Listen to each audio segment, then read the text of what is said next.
welcome to AQMD On the Air. I'm your host, Rocio Santa Cruz. Our guest today is Kathryn Phillips, director of the Sacramento-based Sierra Club California.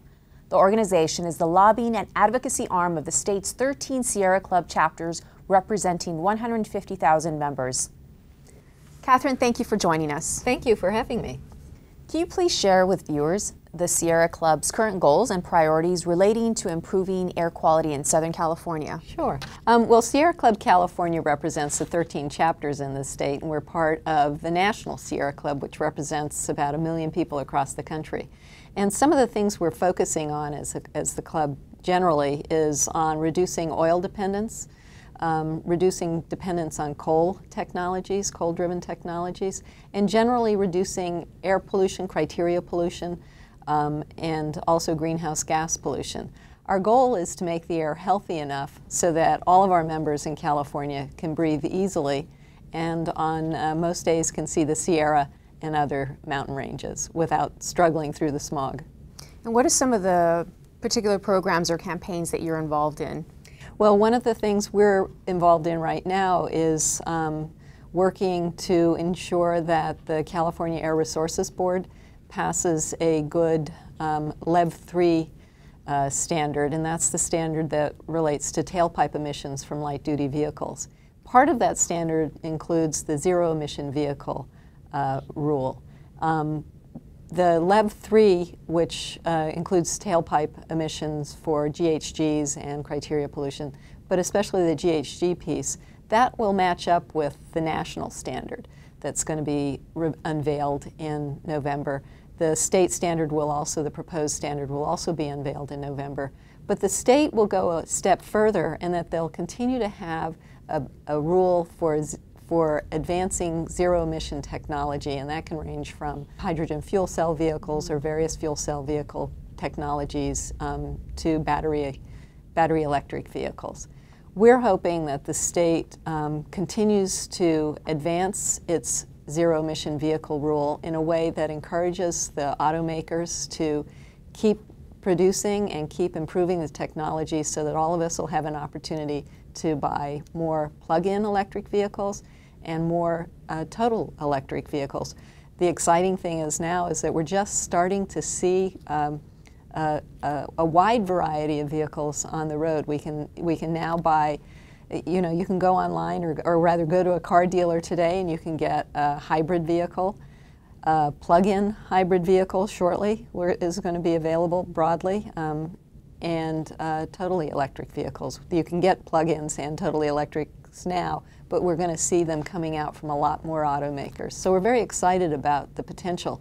Our concern is, will CARB stay as true to the need to keep advancing technology as we think they have in the past?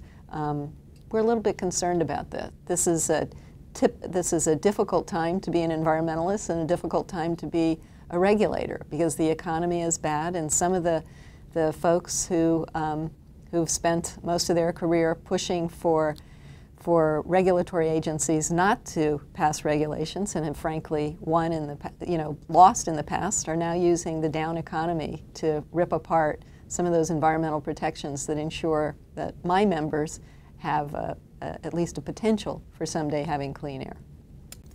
The 2012 Air Quality Management Plan, which is AQMD's blueprint for reaching the federal health-based air quality standards, is being developed as an integrated planning document to implement zero and near zero emission technologies. Can you talk to us about this integrated clean air strategy? Well, there's no silver bullet to get to clean air, so you have to do lots of different things. And in this air basin, transportation represents a large part of the air pollution problem, but so do stationary sources still play a role. They can't be ignored entirely. Regulation is something that is proven, and that's basically you say to a particular sector, you need to clean up whatever your pollution source is, and you need to meet a certain standard. And over time, that approach has worked very well. As you get into transportation, because transportation is such a large part of it, it becomes more complicated. It's not the same as having 10 oil refineries and being able to deal with maybe 2 or 3 big entities. You have to deal with hundreds and hundreds and hundreds of vehicles, thousands of vehicles when you're talking about trucks, thousands of vehicles when you're talking about locomotives, and rail yards, and some of these the Air District doesn't even have authority over. So you have to figure out a way, how can you influence land use, how can you influence individuals, how can you influence big companies, how can you influence them all together to reduce their air pollution? It's a tricky battle. So in order to maximize co-benefits, collaboration with other agencies is really key. How do we address other agencies' initiatives and priorities, as well as collaboration on research and development projects, their program strategies and implementation to get to the goal of clean air to protect public health? Well, the one thing that I've been paying closest attention to is freight. And I think that provides a really interesting opportunity for lots of different forms of collaboration. And freight involves, what comes into the port, what the trucks are doing going to and from the port, what's happening with rail, what kinds of emissions are coming from all of that, what kind of system you have set up, what kind of new technologies can you use, do you have the right rail lines going to the right places, and are you using the right locomotives on it, are you doing on-dock rail? All of these sorts of issues involves more than just what an air district can do because of the way the laws are set up. It relies somewhat on what the California Air Resources Board, the state agency, does and doesn't do related to emissions from these sources. And it relates also to what federal agencies do or don't do, because they all have different levels of authority. In a really integrated plan, and where you're talking about proper collaboration, you're going to have these 3 different government entities, the State Air Resources Board, the US EPA, and some other federal agencies, State Department of, California Department of Transportation, the Federal Department of Transportation, the local air district working together. But in addition, you have to take into account the private entities and the quasi-government, quasi-private entities like the ports or the shippers. Take those folks into account too. And what incentives, and incentives can be regulations, or incentives can be money, or incentives can be opening the way with research. What incentives are available to make sure that you're getting 2 things? A modern system. Our system in the US for transportation is really getting old and worn. But how do you get a modern system that's one of the top that can be among the top in the world, that provides reliability, because that's what the shippers want, and also reduces air pollution? Simultaneously, you get a better system that's more reliable and less polluting. And that'll satisfy the communities and make this basin a much better place to live. Emissions from cars, trucks, trains, ships, aircraft, and other mobile equipment account for 90% of air pollution in our region. Much of this comes from goods movements. How does clean energy transformation begin with transportation? Well, the sort of the typical way of talking about transportation and what you need to do, they talk about sort of the 3-legged stool, and one part of that is improving the engines, the technology.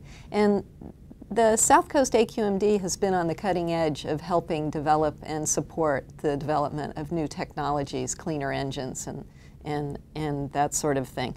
So that's part of it. You need to get cleaner engines out there, and the zero-emission vehicle rule that I was talking about earlier has helped prompt cleaner engines and new technology. So you need better technology. The other thing you need is smarter land use, a better way of influencing the behavior of drivers, and so that's another thing that has to be addressed. It's a little more complicated to address that because, again, you bring in all these different authorities on land use.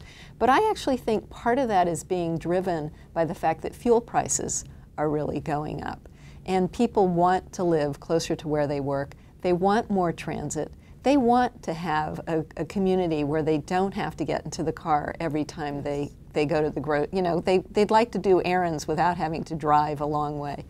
So I think that for personal transportation and personal practice, we're getting to a better place.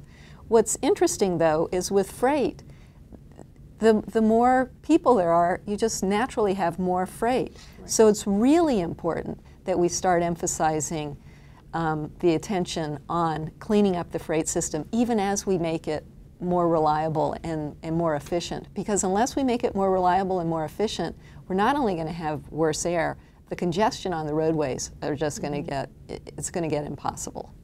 Yeah. Kathryn Phillips, I want to thank you for joining us and for your continued leadership and commitment in cleaning the air that we breathe, and for inspiring and empowering others to take on the challenge. Thank you, and thanks for having me. Well, that's our show. I'm Rocio Santa Cruz. Thanks for watching. Visit us at cleanairconnections.org to learn how you can help us clean the air that we breathe. Let's work together now. Let's work together.